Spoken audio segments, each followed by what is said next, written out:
بسم الله الرحمن الرحيم السلام عليكم ورحمة الله وبركاته প্ৰিয় দৰ্শক মণ্ডলী আজি মই আপোনালোকৰ ওচৰত বিশেষ এটা গুৰুত্বপূৰ্ণ লৈ আহিছো যদি ভিডিওটো ভাল লাগে তেনেহলে আপোনালোকে শেয়াৰ কৰি দিব আৰু আজিৰ ভিডিওটো হৈছে পবিত্ৰ মাহে ৰমজানৰ উপলক্ষে আৰু বহুত কোৱা শুনা যায় যে পবিত্ৰ মাহে ৰমজানত বেয়া জিন্নাতসকলক আৰু শয়তানক বান্ধি থৈ দিয়ে শিকলিৰ দ্বাৰা এতিয়া যদি পবিত্ৰ মাহে ৰমজানত শয়তানক বা বেয়া জিন্নাতসকলক বান্ধি থৈ দিয়ে এইটো হাদিস হয় তেনেহলে এই পবিত্ৰ মাহে ৰমজানত বহুত এনেকুৱা ব্যক্তি আছে তেওঁলোকে গুনাহৰ কামত লিপ্ত হয় জিনাহৰ কামত লিপ্ত হয় অপকৰ্মত লিপ্ত হয় তেওঁলোকে মদ ভাং নিচাজাতীয় বস্তু পবিত্ৰ মাহে ৰমজানত বহুত ব্যক্তিয়ে নিচাজাতীয় বস্তু পান কৰে এতিয়া পবিত্ৰ মাহে ৰমজানত যদি এই শয়তান বান্ধি থৈ দিয়ে বেয়া জিন্নাতসকলক যদি বান্ধি থৈ দিয়ে আল্লাহ তাবাৰক ওয়া তাআলা তেনেহলে মানুহবিলাকে কিয় ইমান অপকৰ্ম কৰি আছে মানুহবিলাকে কিয় গুনাহৰ কামত লিপ্ত হৈ থাকে এই বিষয়ে সম্পূৰ্ণ তথ্য মৌলানা নুৰ আলম শইকীয়া সাহেব তেওঁ দাঙি ধৰিছে তো আপোনালোকে এই ভিডিওটো চালে সকলো তথ্য জানিব পাৰিব যে মানুহবিলাকে সঁচাকৈ কিয় গুনাহৰ কামত লিপ্ত হৈ থাকে পবিত্ৰ মাহে ৰমজানত আপোনালোকে এই ভিডিঅ'ৰ ক্লিপটো চাওক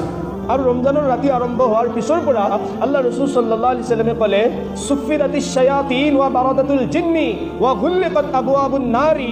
ওয়া ফুতিহাত আবওয়াবুল জান্নাহ ৰমজানৰ ৰাতি আৰম্ভ হোৱাৰ লগে লগে আল্লাহ পাকে শয়তানক চিকলেৰে বান্ধি কৰি থয় শয়তানক বান্ধে আৰু বন্দী কৰি থৈ দিয়ে ওয়া বাৰাদাতুল জিন্নি আৰু দুষ্ট প্ৰকৃতিৰ যিসকল জিন আছে ইহঁতকো আল্লাহ পাকে আবদ্ধ কৰি থয় তৃতীয়তে ওয়া গুল্লিকাত আবওয়াবুন নাৰ জাহান্নামৰ সব দৰজা বন্ধ কৰি দিয়ে ওয়া ফুতিহাত আবওয়াবুল জান্নাহ জান্নাতৰ সব দুৱাৰ খুলি দিয়ে সুবহানাল্লাহ জান্নাতৰ দুৱাৰ খোলা হ'ল জাহান্নামৰ দুৱাৰ বন্ধ হ'ল শয়তানক বান্ধি দেওয়া হ'ল দুষ্ট জিনক আবদ্ধ কৰি ৰখা হ'ল ৰমজান অহাৰ লগে লগে তাৰ বাবে মছজিদত নামাজীৰ সংখ্যাও বাঢ়ি যায় কাৰণ শয়তান নাই এটা শয়তান নাই ইমানৰ মাত্ৰাও বাঢ়ে কাৰণ শয়তান নাই তাৰ পিছতো দেখিবলৈ পোৱা যায় ৰমজান মাহ চলি আছে সুস্থ মস্তিষ্ক জ্ঞান সম্পন্ন ডাঙৰ দংদমীয়া মানুহৰ ৰোজা নাৰাখে শয়তানটো নাইও কিয় ৰখা নাই তেতিয়াহ'লে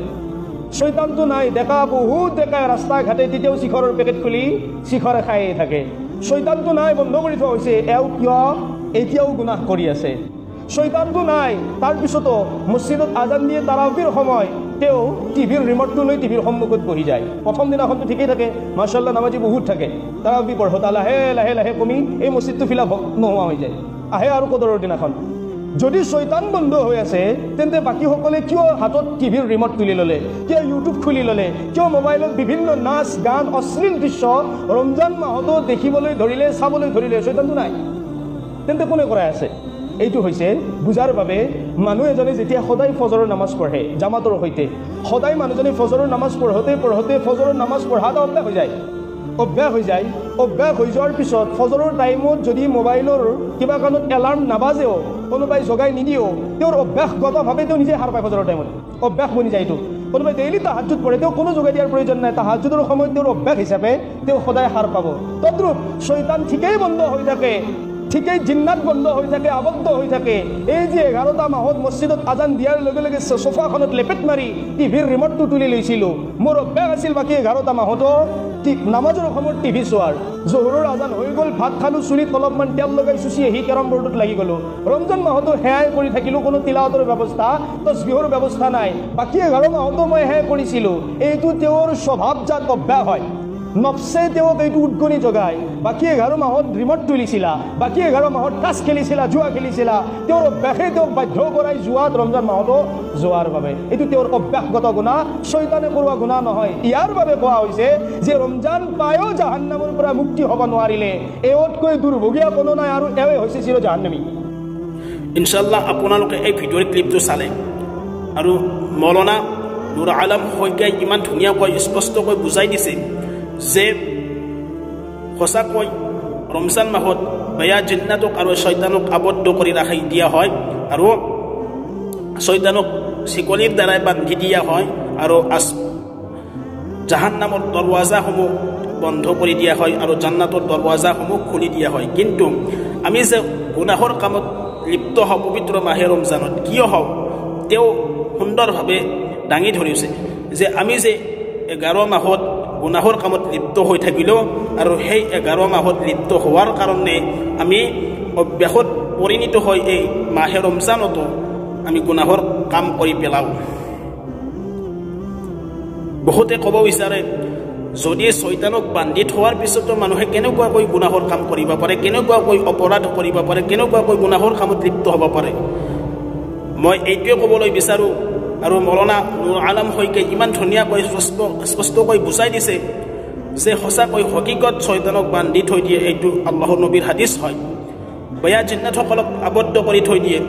জাহান্নামৰ দৰৱাজাসমূহ বন্ধ কৰি দিয়ে আৰু জান্নাতৰ দৰৱাজাসমূহ খুলি দিয়া হয়। কিন্তু আমি যে অপৰাধ কৰোঁ, গুনাহ কৰোঁ, কিহৰ বাবে কৰোঁ যে আমি 11 মাহত গুনাহৰ কামত লিপ্ত হৈ থাকিলোঁ, যাৰ কাৰণে অভ্যাসত পৰিণত হৈ আমি এই পবিত্ৰ মাহে ৰমজানতো গুনাহৰ কামত লিপ্ত হওঁ। সেইকাৰণে সকলোৱে যাতে চেষ্টা কৰে এই গুনাহৰ কাম বাদ দিবলৈ, নিজে অন্তৰখনক শুদ্ধ কৰি ল'ব লাগিব। ইয়াত শয়তানক দগ দি লাভ নাই, কাৰণ শয়তানক হকিকত বান্ধি থৈ দিয়ে যিহেতুকে আল্লাহৰ নবীৰ হাদিছ হয়। কিন্তু আমি যে 11 মাহত অভ্যাসত পৰিণত কৰিছিলোঁ, আমি যে 11 মাহ গুনাহৰ কামত লিপ্ত হৈ আছিলোঁ আৰু সেই 11 মাহ গুনাহত লিপ্ত হোৱাৰ কাৰণে আমি পবিত্ৰ মাহে ৰমজানক গুনাহৰ পৰা বাচিব পৰা নাই, আকৌ পবিত্ৰ মাহে ৰমজানত আমি গুনাহ কৰি পেলাওঁ। সেইকাৰণে আমি ইৰাদা কৰি লওঁ যাতে এই মাহৰ উচিলাই যাতে আমি সকলোৱে নিজৰ অতীতৰ গুনাহসমূহ মাফ কৰি লওঁ, বেছিকৈ তওবাহ কৰিম, ইস্তেগফাৰ পঢ়িম, যাতে এতিয়াৰ পৰাই আমি সকলোৱে যাতে সংশোধন ইছলাহ হ'বলৈ চেষ্টা কৰোঁ, পবিত্ৰ হ'বলৈ চেষ্টা কৰোঁ। নিজৰ অন্তৰখনক যাতে আমি এই পবিত্ৰ মাহে ৰমজানৰ উচিলাই যাতে আমি নিজৰ অন্তৰখনক পবিত্ৰ কৰি লওঁ, তাৰ কাৰণে আমি নিজে চেষ্টা কৰিব, আপ্ৰাণ চেষ্টা কৰিব লাগিব।